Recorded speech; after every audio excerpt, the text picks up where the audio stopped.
आता राज्याच्या विविध जिल्ह्यातल्या ठळक घडामोडींकडे एक नजर. जिल्हा झटपट. पालघर जिल्ह्यातल्या दापचेरी इथे उभारण्यात येणाऱ्या आंतरराष्ट्रीय कृषी बाजारपेठेच्या प्रस्तावित जागेची पणन मंत्री जयकुमार गोयल यांनी पाहणी करून संबंधित अधिकाऱ्यांना दिल्या सूचना.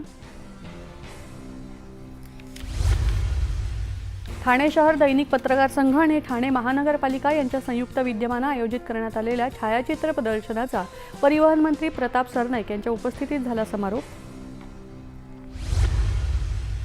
वर्धा जिल्ह्यात जागतिक छायाचित्रण दिनानिमित्त छायाचित्रकार असोसिएशनच्या वतीने बाईक रॅली आणि कार्यशाळेचं करण्यात आलं आयोजन.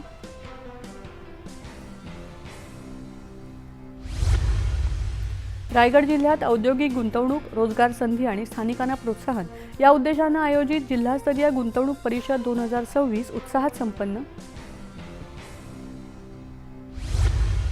कोल्हापूरमधल्या श्री महालक्ष्मी अंबाबाई मंदिर आणि परिसरातल्या नूतनीकरणाच्या कामांची आढावा बैठक जिल्हाधिकाऱ्यांच्या अध्यक्षतेखाली संपन्न.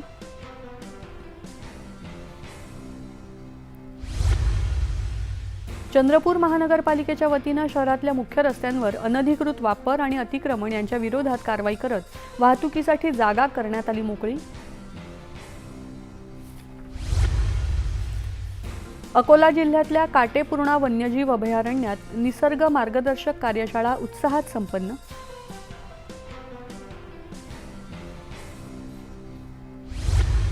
आणि वाशिमच्या कारंजा शहरात मोकाट कुत्र्यांच्या विरोधात नगरपालिकेने राबवलेल्या मोहिमेत जवळपास 200 कुत्र्यांना पकडलं.